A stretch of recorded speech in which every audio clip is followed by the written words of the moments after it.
ቅድመ እግዚአብሔር ካጠጠውልና ከነመስግኖ ከነክብሮ ዝገበረና ጎይታ ስሙ ይባረክ ነዚህ ከም ታሽሙ አይቶስ አይትራዩ ናብዚያ ከመጹ ክንደይ ከተሰናኸሉ ዝኽሉ ሰባት አሉ ናብዚያ አኻ ከመጹ ዘይካሉ እና ደለውማ ከመጹ ዘይካሉ ኻ ክንደይ ሰባት አሉ praise god እዚ እድል እጥጫ ስለዚህ በጻሐና ስሙ ይባረክ praise god ወላ አንተ ተመስግኖ እንኳን ታየለካ ናቱ እንኳን ጥራይ ከተመስግናለክ praise god ኢየሱስ ጎይታ ናቱ ተዘይ ትኸውን ነርካ ኮንታይ ከም ትኸውን ትፈልጡ ፍሉጥዩ praise god ኢየሱስ ጎይታ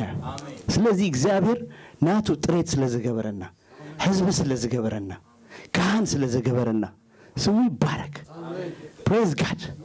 አባና እኮ ይዘሉ እትቁልፊ አባኻ ይዘሉ ቁልፊ ካብ ከለ አይንድልይ praise god እትቁልፊ አብኢድ ካይ ዘሎ በሉ አው ኸበር አብኢድ እትመፍትህ ዚ አብኢድ ካይ ዘሎ ናይ ዘዓለምስ መከራ አብኢድ ካይ ዘሎ መፍትሁ praise god መድኃኒት እስኻይኻ ሃሌሉያ ካለ መድኃኒት አይትዝለይ ሃሌሉያ praise god ኢየሱስ ጎይታ በሐቂ ክርዳአና ይግባ ጎይታ አባና ዘለዎ ሐሳብ ሰናይ ሐሳብ ከም ዝኾነ ንርእስና ጥራይ ዘይኮነ ንብዙሓት ሰባት ስለዝጸዋዕና ሃሌሉያ ነዚ ንረዳ በእውነት ንረዳ ኢየሱስ ጎይታ ሱኢልና አብትናትና ነገር ሱኢልና አይነተኩር ሰልፍ እንታሽሙ አይነኩን በቃ አቡታት በቃ እዚ ነገር ዘይገበርኩ ክንደይ ህዝቢ ይጽበይካሉ ክንደይ ኔሽን ይጽበይካሉ ኤርትራና አኻይ ይጽበይ ኢትዮጵያና አኻይ ይጽበይ ሱዳንና አኻይ ይጽበይ ንስሐ ግን ኮለል ትብላላህ praise god አረ ኮለል ካምባል ቃል መጥሎሚ ይውጣና በኢየሱስ praise god ይውጣልና አይሁን በጌታ በኢየሱስ አነ ወጥየለኩ ገለይ አይኮነን ዝብለኩ ግን ዘውጣካስዩ ናአይን ተዛሪቡን እንዲሁ በቃ ተዛሪቡኒ ተወጣ አለካ ውጣ እኮ ዝብለካ ዘሎ ኮለል ያخለካ ሃሌሉያ በሃውኻ እንቅፋት ተደናቃይፍካ መትራፍ ተኩሪ ገለ ኩታይ ዝብደይ ኮለል እስራኤል እንኳን አይጣቀሙም እንኮ ማርን ወተትኮ አብዘላታ እና ራእይዋ ኮለል ዝብሉ ነይሩ ወላ አንቲኮ አይኮዱን ሞወዳታኮ እግዚአብሔርኩ ከሳግሮም ከሉ ነሽተም ከይዶ መስከዱ ስሪኦም ማታአዲ ሩቅ አይነበሩን ኮለል ክብሉ ናትካ በረከቱን ሩቅ አይኮነን ብራዘርስ አብይድ ካይዘሎ ሃሌሉያ just open it today በቃ ልብኻ ክፈት ዝኾነ ነገራት እናሃዝካ ሐዊ ከምዚ አይንባሃል በቃ እግዚአብሔር ሰናዩ በኢየሱስ ስም ዝገበረልካ ማራኻ በቃ ናብጡ ጠምት ሃሌሉያ ኢየሱስ ጎይታ praise god አብዚ አርእስተ ይዛአቱ ዘለዎ ክብረና አምላኽና ይሁን ግን እግዚአብሔር ሰናዩ በቃ በሐቅ ይዝብልኩም አብዚ ሆነ ቦታ ክርስቲያን ህብረት ኪድ ኩሉ ሓደ አይነት እዩ ኮለል እዩ ክንደይ ነገር ከገብር ዝቃሉ ኮለል ይብል በቃ ቸት ስለዚህ መጻኻ ህይወት ካይ አይልወጥ ህይወት ተለውጡ ሎናትካ ለውጥ በቃ ክትለውጥ ተጸውይኻ ዘላ ኦሬዲ ፈሳህ ተለውጥ ካለኻ ዛስዋይ ቸርች ዘብለካ ዘሎ ዛስዋይ ጸሎት ዘብለካ ዘሎ ዛስዋይ ቃል ዘብለካ ዘሎ ስለዚህ ከምዚ አይነት ሰብ እንደህር ኮንካ ክትወጽ ይዘለካ ናብቶም ዘይተበጽሕ ቦታ ክንበጽሕ ዋው ማይ ጋድ ጂሰስ ክብረና አምላኽና ይሁን ክብረና አምላኽና ይሁን ሃሌሉያ ሎሚ ከካፍለኩም ዝተዳለኹ ቃል ኢየሱስ ጎይታ ካንብቦይ መጀመርታ ኢየሱስ ጎይታ ሉቃስ ወንጌል 10:38 ኢየሱስ ጎይታ praise god 38 እስከ 42 ከነብቦይና ምናልባት በትግርኛ ከንብቡ ዝኽእሉ ሰባት ምናልባት መራሂ ማይክ ክትህዝ ትኽእል ኢኻ praise god ከምዚ ይብል ሲሄድም እርሱ ወደ አንዲት መንደር ገባ ማርታ የተባለች አንዲት ሴት በቤቷ ተቀበለችው ለእርሷም ማርያም የምትባል እህት ነበረቻት እርሷም ደግሞ ቃሉን ልትሰማ በኢየሱስ እግር አጠገብ ተቀምጣ ነበረች ይብል praise god አሜን እዚ አሜንያ ማርታ ሹ ማርያም እዚያ ማርታኻ ብዛዕባ ማርታ ይክዛረቡ ማርታ ግን አገልግሎት ስለበዛባት ባከነች ቀርባም ጌታ ሆይ እኔ እንድትሰራ እህቴ ብቻዬን ስተዋት አይገድህምን እንኪያስ እንድታግዘኝ ንገራት አለችው ኢየሱስ መልሶ አላት ማርታ ማርታ በብዙ ነገር ትጨነቂያለሽ ትታወቂያለሽ ይሏል praise god የሚያስፈልገው ግን ጥቂት ወይም አንድ ነገር ነው ማርያም መልካም ዕድልን መርጣለች ከርሷም አይወሰድባትም praise god ከኸዱ ከለው ድማ ኮነ ንሱ ናብ ሓንቲ ዓዲ ኣተወ ማርታ ዝስማ ሓንቲ ሰበይቲ ኸኣ ኣብ ቤት ተቐበለቶ ማርታ እትበሃል ሃብቲ ድማ ነበረታ ንሳ ኸኣ ዘረቡኡ ክትሰምዕ ኣብ ጥቓ እግሪ ኢየሱስ ተቐሚጣ ነበረት ማርታ ግና ብብዙሕ ምግልጋል ትጽዕር ነበረት ደው ኢላ ኸኣ ጐይታይ ሃብተይ ሓዲጋትኒ በይነይ ከገልግልዶ ግዲ የብልካኒ ኻ እምበኣርከ ክድግፈኒ ንገራ በለቶ ኢየሱስ ድማ መለሰላ ማርታ ማርታ በብዙሕ ነገር ትጭነቕን ትጉህይን ኣለኺ እቲ ዘድሊ ግና ሓደ ጥራዩ ማርያም ሲ ካብኣ ዘይውሰድ ጽቡቕ ግደ ሃርያ ኣላ praise god amen amen ኢየሱስ ጐይታዩ ኣብዚ ሕጂ እንታይ ንርኢ ዘለና ኩልተ ኣሕዋትዮም ማርታን ማርያም ዝበሃሉ እግዚአብሔር ይመስገን ኢየሱስ ክርስቶስ ከዓ ኣብ ቤቶም ኣትይሉ እቲ ቃል ማለት እዩ ክብርና አምላኽና እቲ ህያው ዝኾነ እቲ በዓሉ ማለት እዩ praise god imagine ኣብ ገዛኹም ኢየሱስ በዓሉ መጥዩ ከገልግለኩም እንታይ ምመረጽኩም ናብትን መባል ምመረጽኩም ወይስ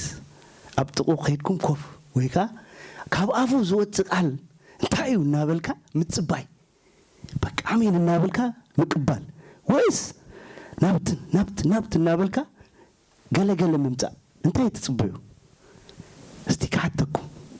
አይኔ ትመርጹ ትሆኑ of course ኩላትና ማርያም ዘመረጠው ምርጫ ንመርጽያ ኢየሱስ ጐይታ ኢየሱስ ክርስቶስ ከአንተ ይልዎ ዘመረጠቶ ማርያም እሱ ሐቀኛ መንገድ እሱ ንቃል መሪጽ አላ ነቲ ሐቂ መሪጽ አላ ሃሌሉያ አሜን ኑ ስለዚህ መረጠትካ ካብአ አይወሰድም praise god አሜን እሱ ዘድሊ ቃል ዘድሊ እቲ ናይያው ዝኾነ ቃል ዘድሊ እምበር ብዙኾነ ነገር ምሕሳብ ብዙኾነ ዘይኮነ ነገር ምጭናቅ አይኮነን ሃሌሉያ አሜን praise god አሜን ሃሌሉያ አሜን ናይሎሚ አርእስተይ እንታይ ካብ ጭንቀት ወጪኻ ንበር ዝብል እዩ praise god አሜን ካብ ጭንቀት ውጣ በቃ ኢየሱስ ጐይታ ሃሌሉያ እንጸልይ እስቲ praise god thank you jesus አባት ሆይ አመሰግንሃለሁ አሜን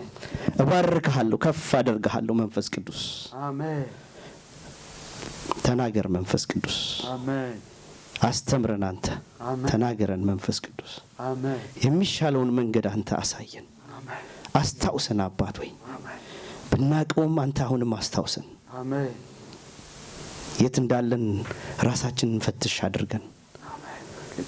እግዚአብሔር አባትና አምላክ ሆይ አሜን በዚህ ሰዓት ምን አይነት ሰው አብዚህ ቦታ እንዳለ አናቅም አንተ ግን ይሄን ቃል ዛሬ ልከሃል ካለንበት ቦታ አውጥተህ ቃልህን ምን ፈልግ ሐሳብህን እንድንረዳ አሜን መንገድህን እንዳንስት አባት ሆይ አንተ ተናገረን አሜን ከዚህ ቤት ስንወጣ ሌላ ሰው ሆነን እንውጣ አሜን ሕያው የሆነው ቃልህ ከሕይወታችን ጋር የተገናኘ ይሁን አሜን መንፈሳችን ነፍሳችን ስጋችን ሁሉ የተለወጠ ይሁን አሜን በናዝሬቱ በኢየሱስ ስም ጉባኤን በመንፈስ ቅዱስ አንተ ተቆጣጠር አሜን ሐሳባችን ሁሉ ሐሳብህ ይሁን አሜን በኢየሱስ ስም አሜን አሜን praise god praise god ኢየሱስ ጌታ ነው ክብር ለመንፈስ ቅዱስ ይሁን አሜን ስለዚህ ማርታ በብዙ ትባክናለች በብዙ ትጨነቃለች የገባው ቤቷ ማን ነው ቃል ነው የገባው ቤቷ ህይወት ነው እሷ ጋር ሆኖ እሷ ትጨነቃለች እቤቷ ገብቶ እሷ ትጨነቃለች አይገርማችሁ ይሄ እኮ ነው አሁን የኛ ህይወት ራሱ ከኛ ጋር መሆኑን ምሳና መሆኑን እናፈለጥና ቃል ከምዘለና እናፈለጥና ግን ንጭነ ንርበሽ ኮንፊውዝን ከውን በቃ this is how ማርታን ማርያም ናይ ክርስቲያን ናይ ክልተ ሰብ ክርስቲያን ህይወት እዩ ዝዛረብ ዘሎ ኣብቲ ኢየሱስ ጎይታ ናይ ማርያም ህይወት ሐቀኛ ህይወት ነቲ ቃል ዘተኮረ ህይወት ዝኾነ ነገር ይምጣ ዘይምጣ ኢቭን ህይወታ ኣብቲ ጋር ተጋሂዱ ማለት ናይ ማርታ ህይወት ካ ከምታይ ከምተስተላስል እንታ አይነት ህይወት ከምዘለዎ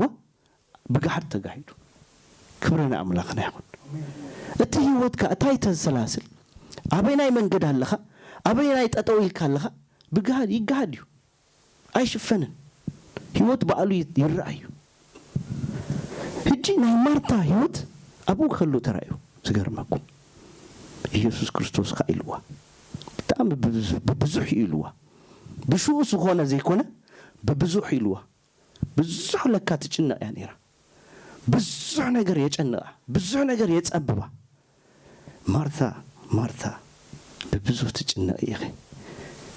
አይትጨነቂ ሀፍትኺ ዘሃዘቶ መንገድ እሱ ሐቀኛ እዩ ናብት ቃል ተመለሲ ዘድሌና ናብ ቃል እዩ ሃሌሉያ አሜን ስለዚህ ናብ ቃል ነተኩር አይን ጨነቅ አይን ጸበብ እግዚአብሔር ይመስገን ሕያው ዝኾነ ጌታ ንመልከወለና ንኽተሎለና አብኢድና ሒዝና አብኢድና ከምዘይለን ንገብር አብጁባኻ አሎ ትመልስኩ እትምላሽኩ አብጁባኻ ይዘሉ ዘጨንቀካ ነገርኩ በቃል ይሃ ትመልሶ ዘጨንቀካ ነገር በጸሎት ይሃ ትመልሶ ክንድን ጽላይ ክንድን አምላኽ ምቅራብ ንጽበብ that's why ማርታ አብታተ እግዚአብሔር አብትት ጎይታ ኮፍ ክትብል ክዝግባ ናአ ሳየ ጨነቃ ዝገርመኩም ምግብ ምቅራብ ጥራይ አይኮነን ዘጨነቃ ጎይታና ኢየሱስ ክርስቶስ ክሪያ ኸሉ ዘስተውዓሎ ነገር ግን ሞር ተረበሸ ህይወት ከምዘለዋ ስተረበሸ ህይወት አብ ጎይታ ኮይንካ ብዙ ክትርበሽ ትኸልያ ከይተረዳካ ማለት ነው ክብረና አምላክና ይሁን ስለዚህ ጎይታ ሎሚ የዘክረናል አሜን ፕሬዝ ጋድ አሜን ከምንድምንታ አይነት ህይወት ከምዘለና አይፈልጥን አበይ አለና ዝኾነ ነገር ናሐስብ ትጭነ ተስያ ምግባር ክግባካ ዝግቦ ትጭነ ወይ ክትጽሊ ናብ ጎይታ አሪብካ ክትገድፎ ዝግባካ ነገር እንታይ ትገብር መከራ በቃ ትድቅስ ትጭነ ንጸሎት አቅመጥሰን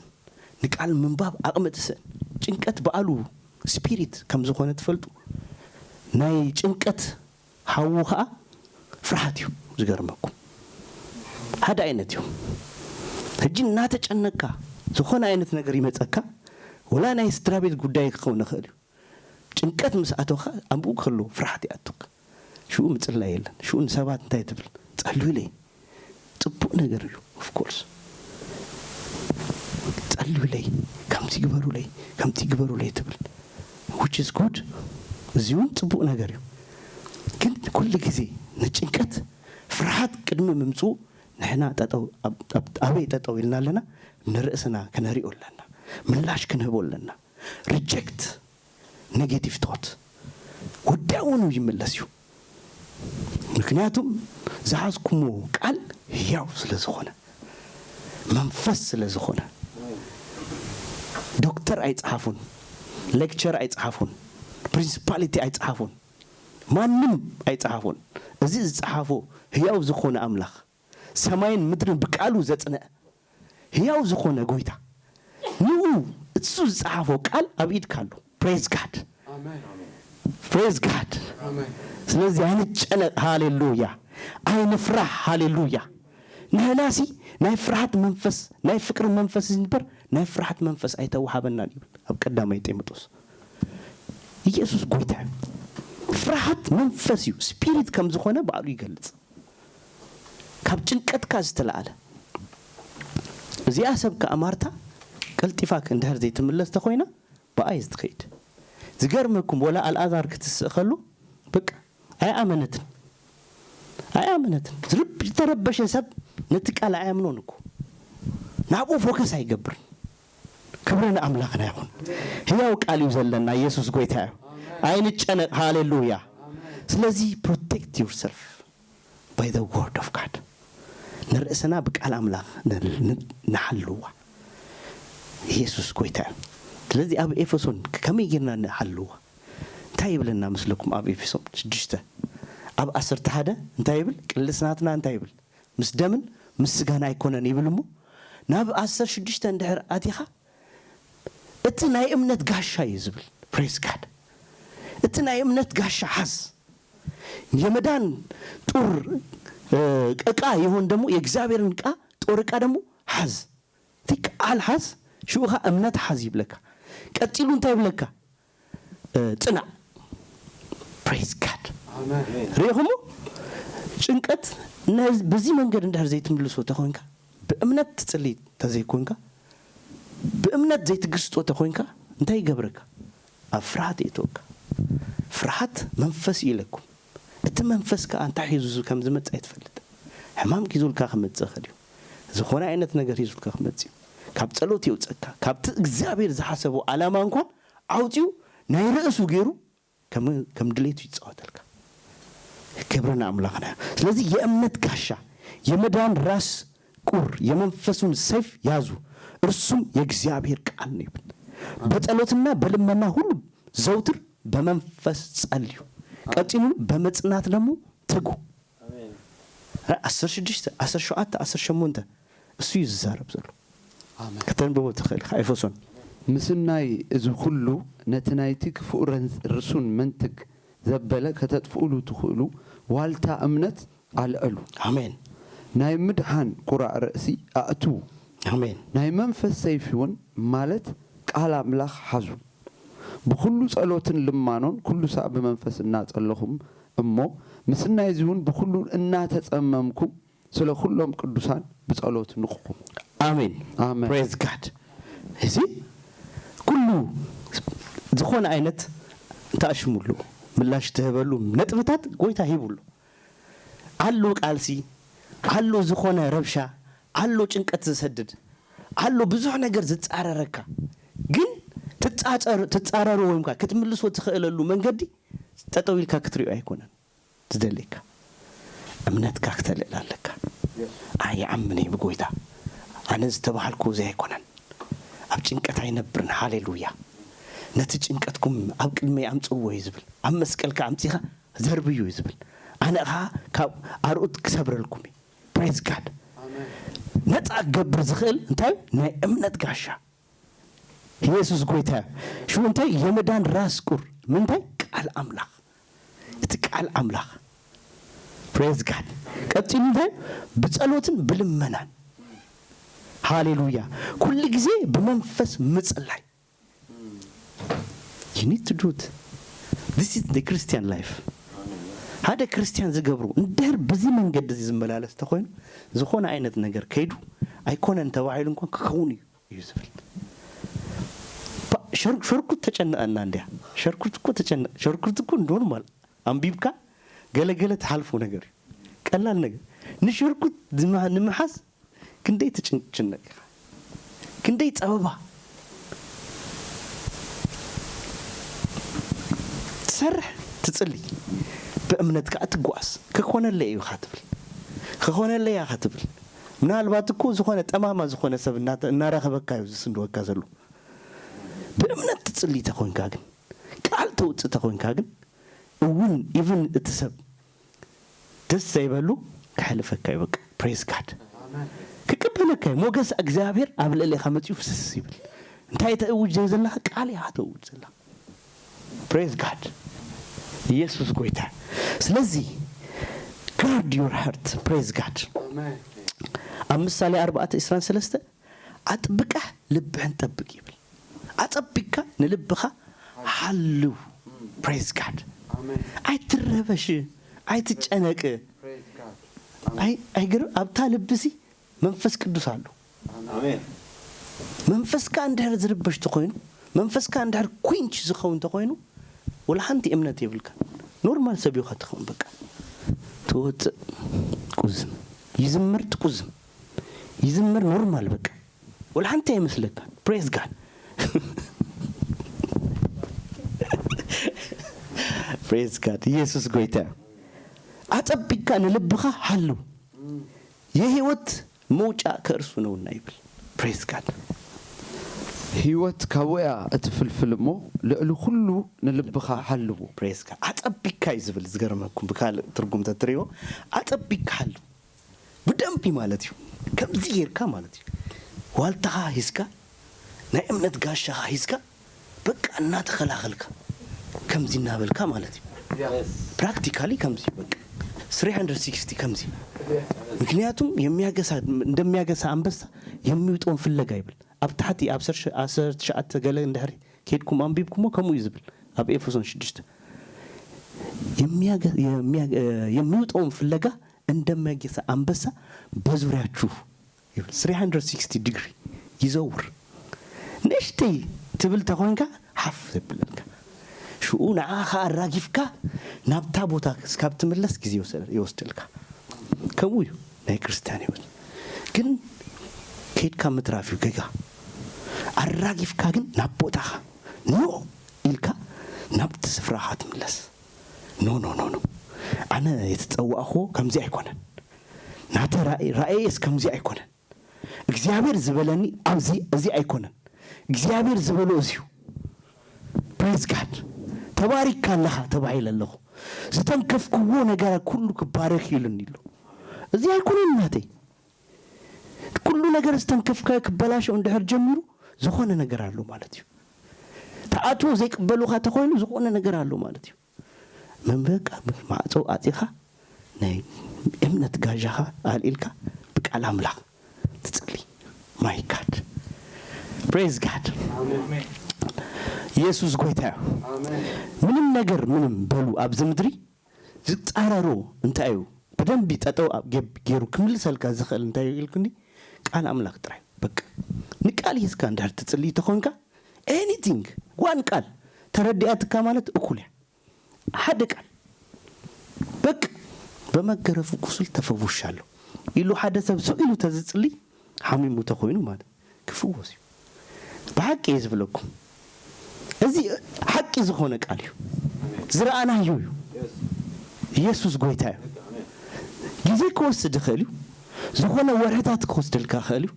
ዝሆነ አመታት ከወስደልካ ኸልዩ ካብትጭና ሶይልካ ትጽልይ ኢየሱስ ጎይታ ትጭናቅ ተኾንካ አብትሕማም ይውስኻ ካብትሕማም ይውስኻ شو انت كتكون تجمر بق هوسبيتال تركب مالتي ኢየሱስ ጎይታ ክብርና አምላክና ይሁን ስለዚህ አይን ጨነ ሃሌሉያ ካብ ጭንቀት ንውጣ ሃሌሉያ ካብ ፍርሃት ንውጣ ሃሌሉያ ኢየሱስ ጎይታ ናብ ቃል ንመለስ ማርታ ከሙ ይልዋ ኖ ዘድሊኪ በጣም ይስዒትኪ ወለኺ እስኺን ሀፍተኽንሲ አብ ፍልል ያለኩም ይልዋ ካብ ክርስቲያን ፍልል ያለው ማለት ይኩ ካብ አማኒስ ይፈላለዩ ማለት ኢየሱስ ጎይታ praise God ናብት ቃል እግዚአብሔር ከመልሰና ኢየሱስ ጎይታ ናብ እምነትና ሃሌሉያ ናብት ኃያል ዝሆነ ጎይታ በኢየሱስ ስም ክብርና አምላክና እቲ ቃል ኃያው ዝሆነ ከም ዝሆነ እንደር ይኹም አብ ኢየሱስ ክርስቶስ ጴጥሮስ እንታይ ኢልዎ በብዙ ክጭነ በብዙ ለይቲን ማልቲን አሳ ከጥምድሲ ለይቲን ማልቲን በቃ ለይቲን ማልቲን እንታይ አይነት ጭንቀት ከም ዝአቱ አይፈልጥ ክድርቢ የለም كدير يلن انت አይነት ጭንቀት ከምዛአቱ ፍለጥ ውስቲ በጽባይቱ ጽቡ ገንዘብ ክረክብ ይግቦ ብዙ ነገር ከገብር ይግቦ ግን ይስንዱ የለን 24 hours በቃ ፈቲና የለን ይሉ ጎይታና ኢየሱስ ክርስቶስ መጥዩ ቃል መጥዩ ሁሉ ነገር ከሰማዩ ረሁሙ በቃ መጥዩ ኖ በት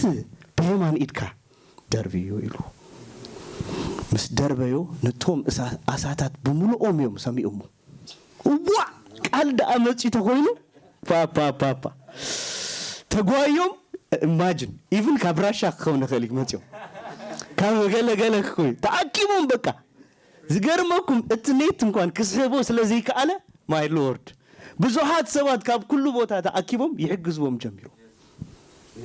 ቃል this is word እሱ ይዘለና ቃል እኮ ይብልናል ኣብዚ ምድሪ ወላ ሓንቲ ይብልካል ቃል ይዘለንካ በቃ ንሱ ተስፋና praise god ኢየሱስ ጎይታ ኣብ ዝኾነ ነገር ክትቀመሉ ትኽእል ያ ኣብ ዘጨነቀካ ተጠቀመሉ ኣብ ዘለካ ኣብ በረኸትካ ተጠቀመሉ ኣብ ደቅካ ተጠቀመሉ ክብርና ኣምላኽና ይሁን ኢየሱስ ጎይታ ባቂ ደቅኹም ከምቲ ዝበልኩሞ ዝኾኑ ሓደ ግዜ ምን እዩ ቢልጌት ዲዩ ነይ ቢልጌት ኣይኮነን እዚ ወንጌላዊ ቢሊግራም እና ሰበኸ ከሎ ይዛረብ ነይሩ ብዛዕባ ምስክርነት ናይ ደግ ጓል አላቶ እጂ ብዛዕባ ጓሉ ይዛረብ እጂ ሓደ መዓልቲ ክጽልይ ከለኹ ኣይተረዳእን ንጓለይ ኢደይ አንብረ ምጽላይ ጀሚረ ኢሉ ክጽልይላ ከለኹ ግን ኢሉ ንሽተ ካብትን ንሽተ ጀሚራ እስካ መወዳእታ ዘሎ ህይወታ ጸልዬ ወደ ኢሉ በቃ ኢቭን መርአት ንመን መርአት ገብር ንመን ኣብ ህይወታ ከም ዝጽበያ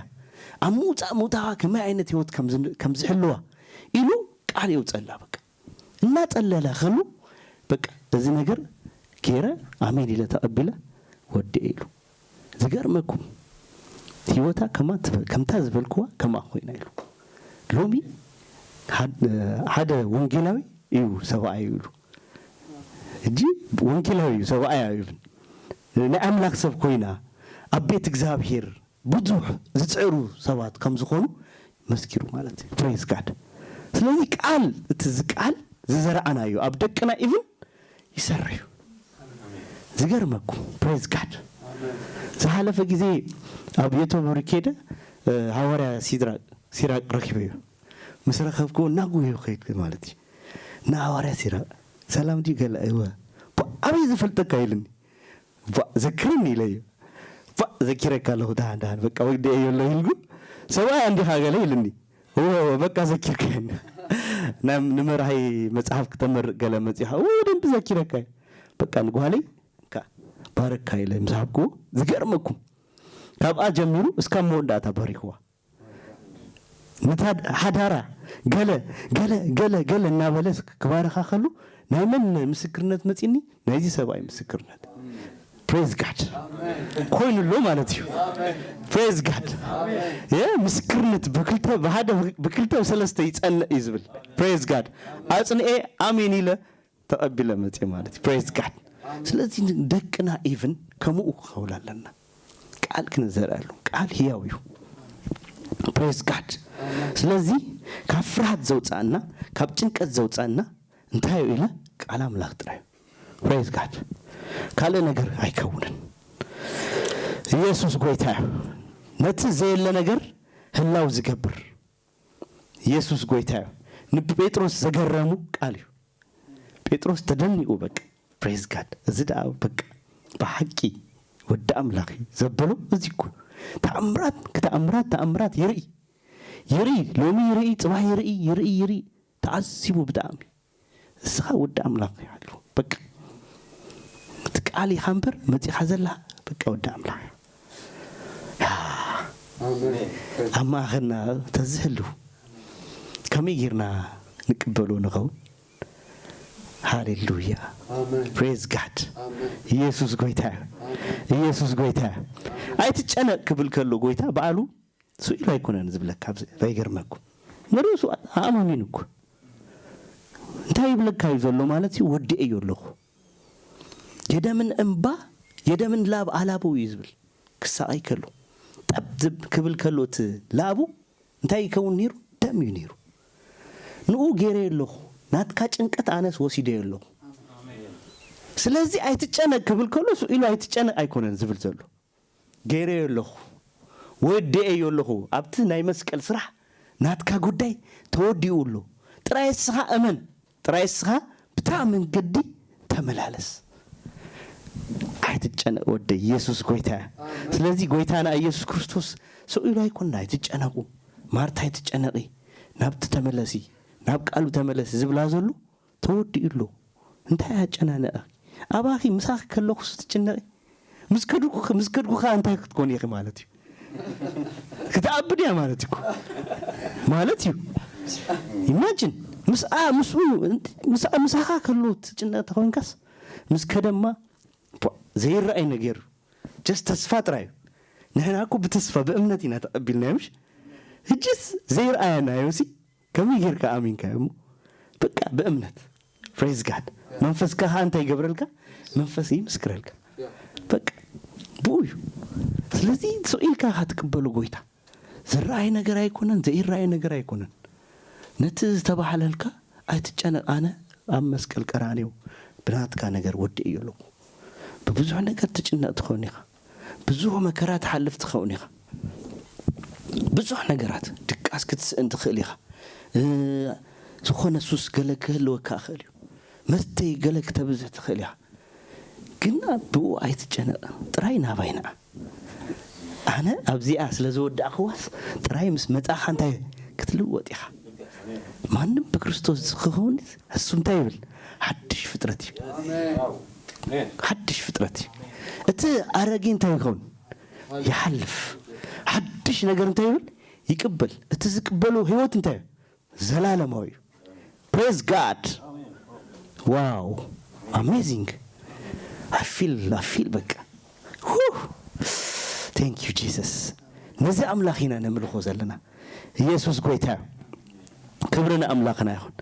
አማቴዎስ 6:27 ከምዚ ዝብል ቃል አለ ከእናንተ ተጨንቆ በቅሞቱ ላይ አንድ ክንድ መጨመር የሚችል ማን ነው ይሉ ሪእኹሞ ተጨኒካስ እንታይ ትውስኽ ካብ ኢስራን 5 ተጀሚር ከተንቡ ማቴዎስ ካብ መብልዕሲ ህይወት ዶ አይትበልጽን ካብ ክዳንሲ ስጋዶ አይበልጽን ስለዚህ ንህይወትኩም ብትበልዑዎን ብትሰትዩዎን ወይስ ንስጋኹም ብትخدنዎ አይትጨነቁ እብለኩም አለ አሜን ነአዋፍ ሰማይ ተመልከቱ ናይ ሰማይ አቦኹም ዳ ይምግበን እንበር አይ ዘርአ አይ አጽዳ አማእኸኑን አይ እክባኔን ንስኻትኩም ዶ ግዳ ካባታተን ብዙ አይትበልጹ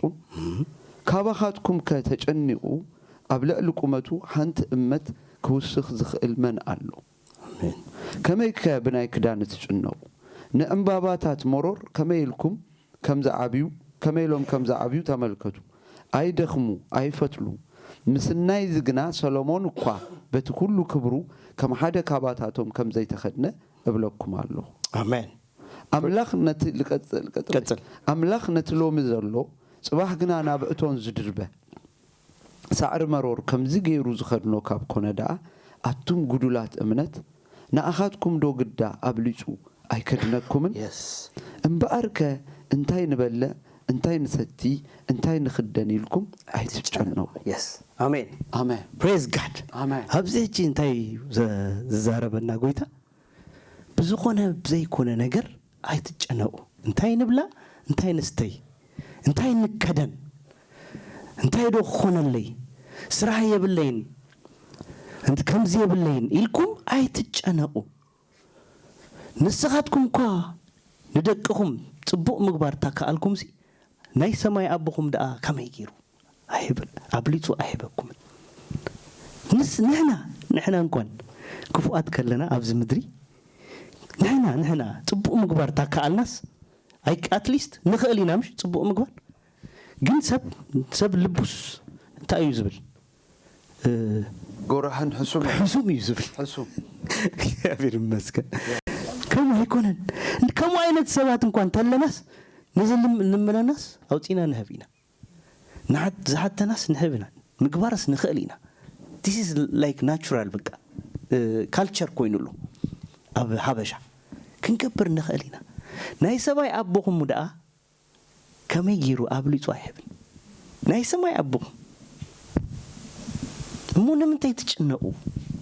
ንምንታይ ትጥበቡ ሓሊፍኩም ንኣይ ሓቡ ኮይ ዝብል ዘሎ praise God አሜን ነዚ አይኮነለይን ስራሕ የብለይን ስራሕ እግዚአብሔር ይመስገን በቃ praise God ክመጽዩ ስራሕ አሜን ስራሕ ዝፈጠሩ ጎይታ ኢየሱስ ጎይታ ጥራይ ስራሕ ንኣ ክትብሎ የው ዘለካ ቃል ክትውጽ ዝኾነ ነገር ቃል ክትውጽሉ ጥራይ ዘለካ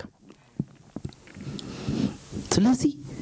ስራሕ ይብለይን ኢልካ ቸርች ክትተርፍ ትኽእል ኢኻ ዝኾነ ነገር ኣይተሳኻለይን ኢልካ ቸርች ክትተርፍ ትኽእል ኢኻ እሱ ኣይኮነን ግን ናይ ጎይታ ሓሳብ ብዘይኮነ ነገርሲ እናሓሰብኩም ሲ ኣይትጨነቁ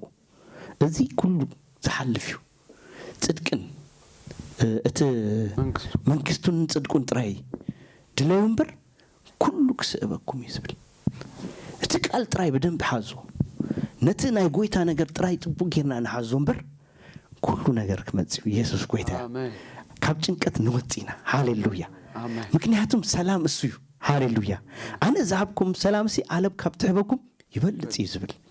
እቲ እግዚአብሔር ዝበካ ሰላም ሰላም እዩ ዘይውዳእ ሰላም ሃሌሉያ ፕሬዝ ጋድ ስለዚህ ቀልጢፍና ከምዛ አይነት ጉዳያት ክመጽእ ከሎ ናብቲ ቃል ንመለስ አሜን አብ ቀዳማይ ጴጥሮስ 5:7 እንደ እርሱ ስለ እናንተ ያስባልና የሚያስጨንቃችሁን ሁሉ በእርሱ ላይ ምን ጣሉት ፕሬዝ ጋድ አሜን ንሱን ታይ ስለዝገብር ስለዛሐስብ ያህልልናዩ ሃሌሉያ አሜን ማልት ብዛባ ናትና ጉዳይ ግድ ይዝብሉ አሜን አይምሰልኩም ሴንስ ዘይትገብሩ አይምሰልኩም ዝኾነ ነገር ዘይስማአኩም ነገራት አይምሰልኩም አይንቱ አባና ይዘሉ አይንቱ አብጣድቃን ይብል አውያቶምካ አእዛኑ ይሰምዕ ይዝብል አሜን አይንቱ አባና ይዘሉ ጥራይስኻ በሰናይ መንገድ በትቃል አምላክ ዝብለካ መንገድ ከይተመቻመችካ ዋጋ እዳጋ ከይአቶኻ ጉይ ጥራይ ኢየሱስ ጎይታ እዚ ይረዳአኩም በሐቅ ይዝብሉ እዚ እንደር ተረዲካ ንመን ትጎይ እንደር ተረዲካ ንመን ተገልግል እንደር ተረዲካ ንመን ተምልኾ እንደር ተረዲካ በዘይገድስ ዝኾነ አይነት ጸበባ ሲርካ ያትመጽ ሐሊፍካ ያትመጽ ነብቸር ክትመጽ ከለኻኩ መንገድኩ እንቅፋት ገጥመካ ኸዲ ዝኾነ ምክንያት ሂብካ ትተርፈሉ ትኽእል ምክንያት ክኸውን ዝኽእል ጭቡጥ ማለት እዩ ግን ሲርካ ክትመጽ ክትከላለክ እንታይ ከም ዝኾነ ክትርድወለካ አሃ ኣብታ ቸርች ሓደ በረከት አላ ማለት እዩ ኢልካ ጥራይኻ ቀልጢፍካ ናብቲ ቃል ትምለስ በረከት ኣብተይ አበይ አዚዙሉ ኣብ ህብረት አሜን ኣብ ህብረት በረከት አዚዙሉ ስለዚህ ናብቲ በረከተይ ከጎይ ያለኒ ኖ ቺት በቃ መኪናዋና ተብላሻት ከሆነ ተካለ በቃ ዝኾነ አይነት ነገር ገጢሙካ ከሆነ ኸልዩ ዝኾነ ነገር በቃ ሐሊፍካ ክትመጽእ ትላለካ ፕሬዝ ጋድ አሜን ወላ አሚምካ ዝኾነ ስሜት እና ተሰማዕካ ክትመጽእ ከለኻ ፕሬዝ ጋድ እግዚአብሔር ይፈውሰካ ዛለፈ ጊዜ ዳኒ እዚ ኣብዚ ይምስክረና ነይሩ እንዲያው አጋጣ ራሱ ሐሚሙ ናብ ቸርች ግን መጽዩ ትዝክር ኣብዚ ኮንፈረንስ ነይሩ ሹ መወዲኡት ሰብአይ ክኸይድ ክብል ከሎ ናአና አኻ ጽልይልካ ይሉካ ትዝክሮ ጸልይሉ አሞዳታ በረከት አለ ኢየሱስ ጎይታ አሜን ሃደ ጊዜ መኪና ተበላሽው ገዲፎ ይመጽዩ ዳኒ ከምዛ አይነት አርአያ ክንከውን ክንክልአለና ከከ ኖርማል ነው በቃ ሶኢልካ ገዲፎ ካይትመጽ እግዚአብሔር ሰናይ ፕሬዝ ጋድ አሜን እቲ ዝበልጥ ናይ ጎይታ ነገር ምዃኑ በእውነት ሎሚ ይረዳአኩም አሜን ሎሚ ዘጨነቀካ ነገር እንደወራሉ ናይ ጎይታ ነገር አብ ምዃኑ እንደር ነይርካ እኩል ከከይድ በቃ በአሉ መልስ ምላሽ ክረክብዩ ኢየሱስ ጎይታ ስለዚህ እርሱ ስለኹም ስለዛሐስብሲ ዘጨነቀኩም ኩሉ ይዝብል እንዲያው ኩሉ ኤቭሪቲንግ አሜን ኤቭሪቲንግ እንታይ ሎሚ ዘጨነቀካ ንእሽተይ ነገር ከሆነ ኸሊ አብ ነገር ከሆነ ኸሊ ዝኾነ አይነት ነገር ይኹን አብኡ አምጪኻ ደርብዮ ይዝብለካ ቃለው በቃ ሎሚ ደርቢና እንኸይድና አሜን በሽመ ኢየሱስ ናቴ ወሲኻ ፕሬዝ ጋድ ሃሌሉያ ወላ ናቴ ዘጨነቀኒ ደርቢዮ ይዝኸይድ ሎሚ አሜን ፕሬዝ ጋድ አሜን ኢየሱስ ጎይታ አሜን ሃሌሉያ አሜን ምክንያቱም አብ ፊልጶስ እንታይ ይብል አብ ፊልጶስ 4:6 ጀምር ካምቦ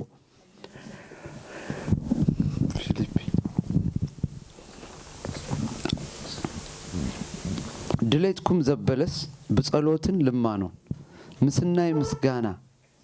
አብ አምላኽ ይፈለጥ እምበር በገለኳ አይትጨነቁ አሜን እትካብ ኩሉ አእምሮ ዝበልጽ ሰላም አምላኽ ድማ ንልብኩምን ሐሳብኩምን በክርስቶስ ኢየሱስ ከሕልዎ አሜን አሜን ፕሬዝ ጋድ አሜን አብ አማርኛ እንታይ ይብል መስሎ ጌታ ቅርብ ነው ይብል ፕሬዝ ጋድ ከጅምሮ ሁሉ yes እንታይ ማለት ነው ዝጨንቀካ ግደፎ ክብለካ ከሎ ሱኢሉ አይኮነን ማለት እዩ that means ጎይታ እንታዩ ቀረባዩ ምሳኻዩ ሆ ሃሌሉያ amen praise god amen ወረ ጥራይ አይኮነን ማለት እዩ ዜና ጥራይ አይኮነን ሪፖርት ጥራይ አይኮነን yes እዚስ ሐቂው ጎይታስ ቀረባዩ በነገር ሁሉ በጸሎት በመልጃ ከምስጋና ጋር በእግዚአብሔር ዘንድ ልመናችሁን አስታውቁ እንጂ በአንዳች አትጨነቁ እንታይ ዝብለካ ናብ አምላኽ ናምጻኻ ጸልይ ነቲ ነገርካ ክልወጥ እምበር ሱኤልካ አብ ሐሳብካ አይትጨናነቅ አይተመላለሱ ምክንያቱም ጎይታ እንታዩ ቀረባዩ አሎ ምሳኻ ይሰምዕካዩ ሹ እንታይ ብሎሉ አእምሮን ሁሉ የሚያልፍ ይብል ናይ ሰብ አእምሮ ዝሐለፈ ካብቲ ንሐስቡስ ዝሐለፈ ነገር ካብ አእምሮ ሁሉ የሚያልፍ የእግዚአብሔር ሰላም በልባችሁ ላይ ልባችሁ ረአይሁም መንፈስካ አብ ልብኻ አብቲ መንፈስ ዘአርበሉ ሐሳብኩም አብዚ ዝዋጋካ አብዚ እንደህ ተረብሹ እዚ የለን መንፈስ የለን ማለት አብዚ ዋና ነዚ ነገር ክህልውሲ በምስጋናን በአምልኾን በጸሎትን አብ ቅድመ እግዚአብሔር አቅርቦን በር ብዙኾነ አይነት ነገር አይትጨነቀ amen ምንታይ ማለት እዩ አእምሮኻ ማልት ክሕደስ ምሕዳስ ሐሳብኩም ተለወጡን በር ነዚ ዓለም አይትምሰሉ ይብል ነዚ ዓለም ዝመስል ነገር ጥራይ ዝውቂልካ ምስኡት ናብቲ ትብል ተኾንካ እቲ አብ ውሽጥኻ ዘሎ መንፈስ ኩልሻ አይሕለውን ጋርድ አይኸውን ንጸሎት ዘለዓለካ ነገራት ትስን ንአምልኾ ዘለዓለካ ንምስጋና ዘለዓለካ ነገር እንታይ ይኸውን ይሽፈን አይረዳእካ ነምብር ትወጻለህ ምስተረዳእካ ቀልዲምካ እንድር ተመሊስካ እዚ በቃ ሐቀኛ ክርስቲያን praise god ኢየሱስ ጎይታ ስለዚህ በአንዳች አትጨነቁ አእምሮን የሚያልፍ የእግዚአብሔር ሰላም ራእይዋ ልብኩም ያሉ amen ሐሳብኩም በክርስቶስ ኢየሱስ ይታለው praise god amen ኢየሱስ ጎይታ ሃሌሉያ amen ሎሚ አእምሮና ዲዩ ገለዘ ጨነቀና ንውሽጥና ዝረበሹ ካብ ጸሎት ዘውጣና ካብትና እግዚአብሔር አብ ነገር ሙሃኑ ዘታተልና ንሽተዩ በቃ ወላኮ እትና እግዚአብሔር ነገር ክንእሰካ ከሎ ዝኾነ አይነት ወላ ኮንፈረንስ ታገሩ ወላ አንዲ ግዳይ ብለካ በዚህ ተሐለፍ ክትቆይ ክትግባካዩ በረከት አለው አው እንታይ ይፍለጥ ሓደ ቃል ናባኻ እንደህር መጽያ እንታይ ይፍለጥ ካብት ዘለኻዮ ህይወት አውጪ ካለ ሰብ ገብረካ ተመጅካ ዲዩ ናይ ሾደን ህይወት ምቹት በቃስ ሞርጎስ እና በላኻ ስራት ወጥ ተአቱ እዚ አይኮነን ናትና ህይወት ካብት ዝፈልጥ ቸርች ባኻ ክስራሐሉ ቢዝነስማን ክትከውን አለካ ካለ ነገር ክትሐስብ አለካ ተቀጢር ካስካብ ክንዳይ አመት ክትሰሪኻ ምዕራግ ዝባሃል ነገር አለ ምድካም ዝባሃል ነገር እኮ አለ እግዚአብሔር ይመስገን አብ አዳሃ ገለ ክትሐስብ ክትክል አለካ ዝኾነ አይነት ለውጥ ዘምጽ ነገር ሞር እናሐሰብካ ክትከይድ ከለኻ አብቲ ለውጥ ዘምጽ አካባቢ ክትከይድ ይኻ ትደሊ ቃል አብ ዘለው ጸሎት አብ ዘለው ዲስከሽን አብ ዘለው አዋድ አብ ዘለው ምክንያቱም you want God ኩልሻ ክትጽበይ ትድሊ ሹኡና አበኻ ክትከይድ አበሰብ ምስኮንካ ናይ እቤት ትምርት ባሐለፈ ጊዜ ንምሃር ነርናምሽ ናብቲ ሙሉእ ሰብ ይምሽብል ሹ ናብቲ ክርስቶስ ብጽሕና ናቡ እንደር ክትበጽሕ ጀሚርካ ፊኒሽድ በቃ ወንጌልካ ትገልግሎ አገልግሎት ትገብሮ ግብሪ ነገር ኩሉ እንታይ ይኸውን ይሰልጥ በቃ እግዚአብሔር በኡ ይሕቆስ ኢየሱስ ጎይታ amen ግን ርእስና ነውጽ ካብዚ ህይወት ሃሌሉያ ካብ ጭንቀት ካብ ተሐዘና ነገር ሃሌሉያ እግዚአብሔር ይመስገን መዝሙር 91:2 እንት ይላል እግዚአብሔር መታመኛዬ ነው እለዋለሁ አምላኬ መሸሸጊያዬ ነው በእርሱም እታመናለሁ amen ኢየሱስ ጌታ ነው ከምዚ ክትብላለህ ሃሌሉያ ናይ ሙጻ መንገድ እዚ ይወቅ እግዚአብሔር ኃይሌ ነው መታመኛዬ ነው ሃሌሉያ amen ንኢያሱ እኮ አይትፍራህ ክብሎ ኸሎ ይፈልጥዩ ፍርሃት ከም ዝመጽ ምክንያቱም ዝሓዞ ሚሽን አብ ሚሽን ዝሓስካዮ ሚሽን አብ ሚሽን ባይዘው ሱኢሉ አይኮነን እዚ መጽሐፍ ቅዱስ አብይድና ዝሓዝናዮ አብ ነገር እዩ ካብ ኩሉ ይበልጥ ንኢያሱ ንሙሴ ምስ ሞተ ነዚ ስልጣን ንኢያሱ ምስሓቡ እንታይ ኢልዎ አጆኻ አይትፍራህ ጽናዕ ትባ ከም ምስ ሙሴ ከም ዝነበርኩ አነ ምሳኻ ኣለኹ ኢሉ ኣብ መጨረሻ ትባ ጽናዕ አይትፍራህ ኢሉ አሜን ፍርሃት አሎ ንአምላክ ሰብዩ ንጎይታ ዝዛረበው ሰብዩ ቃል ዘለዎ ሰብዩ ቃል ኪዳን ዘለዎ ሰብዩ ግን ፍርሃት አለኩ ከመይገረ ይኽእሉ ግን እግዚአብሔር ምሳናዩ እግዚአብሔር ኃይሌዩ ክትብል ከለኻ እግዚአብሔር መታመኛዬ ነው እግዚአብሔር ጋሻዬ ነው ሃሌሉያ ፕሬዝ ጋድ እዚ ክትእውጅ ከለኻ ዘክእል ኃይል ይመጽእ ሃሌሉያ ዘክእል መንፈስ ይመጽእ ሃሌሉያ አይኮነን ንሕና ጎይታና ኢየሱስ ክርስቶስ ኣብ መወዳእታ ነታጽዋ ክውድእ ከሉ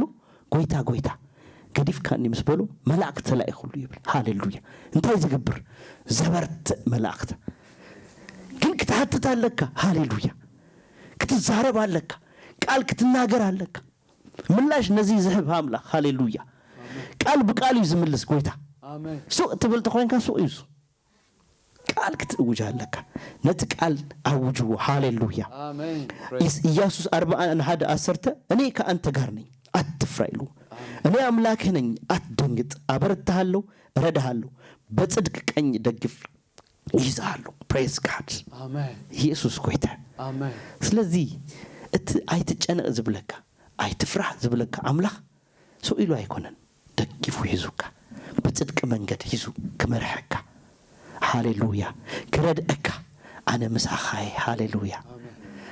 አነ ምሳኺ ሃሌሉያ ክብረና አምላክና ይሁን በደቅና ንጭነቅ ንኸውን ፕሮሰስ ዶንጉዮም ሰባት ንኽእልና ሎሚ ደርቢው በቃ ነትዝኽእል አምላክ ክትሓስቦ ከለኻ ሂስካ ያለኻ ክትጭነቅ ከለኻ ነቲ አምላክ ዝሰርሕ ጣልቃ ከይአቱ ያትገብሩ ግደፎ just leave it ምጽላይ ወላ ተሳይንካሉ just በእምነት ትገድፎ በቃ አነ ጎይታ ዝኽእል አሉ አምላክና